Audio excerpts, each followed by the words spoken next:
ស្វាគមន៍មកកាន់ហោពេ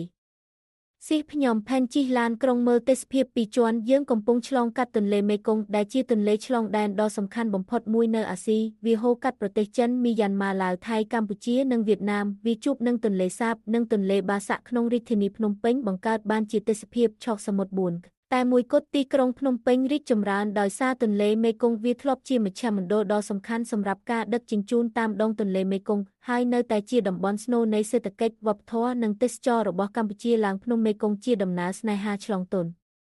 លេមេគង្គនិងវប្បធម៌ខ្មែរអ្នកនឹងពេញចិត្តចំពោះទិដ្ឋភាពពេលយប់ដ៏អស្ចារ្យនៃទីក្រុងភ្នំពេញដែលជាគុជនៃទន្លេមេគង្គហើយមានអារម្មណ៍ថាមានភាពស្ងប់ស្ងាត់និងភាពរឹងមាំនៃទន្លេម្ដាយនៃប្រទេសកម្ពុជាពេលល្ងាចថ្ងៃលិចពណ៌ទឹកទន្លេមេគង្គពណ៌មាសដែលជាពេលវេលាដ៏ល្អបំផុតសម្រាប់ថតទេសភាពរាជធានីភ្នំពេញជិះទូកកម្សាន្តតាមដងទន្លេមេគង្គពេលយប់បើកភ្លើងសំពើពេលយប់ហើយអគារទាំងសងខាងត្រូវបានឆ្លុះបញ្ចាំងនៅក្នុងទន្លេជាមួយនឹងការសម្ដែងតន្ត្រីនិងរបាំខ្មែរបរិយាកាសមនោសញ្ចេតនាពោពេញទៅដោយមនោសញ្ចេតនាទន្លេមេគង្គមិនត្រឹមតែជាខ្សែជីវិតរបស់ទីក្រុងភ្នំពេញប៉ុណ្ណោះទេប៉ុន្តែក៏ជាព្រលឹងនៃវប្បធម៌ខ្មែរផងដែរ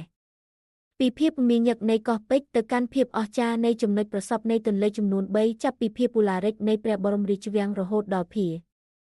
កក់ក្ដៅនៃពន្លឺភ្លើងនៃផ្សាររាត្រីការធ្វើដំណើរតាមទូកនេះនឹងនាំអ្នកទៅកាន់បទពិសោធន៍នៃភាពទាក់ទាញនៃទីក្រុងភ្នំពេញ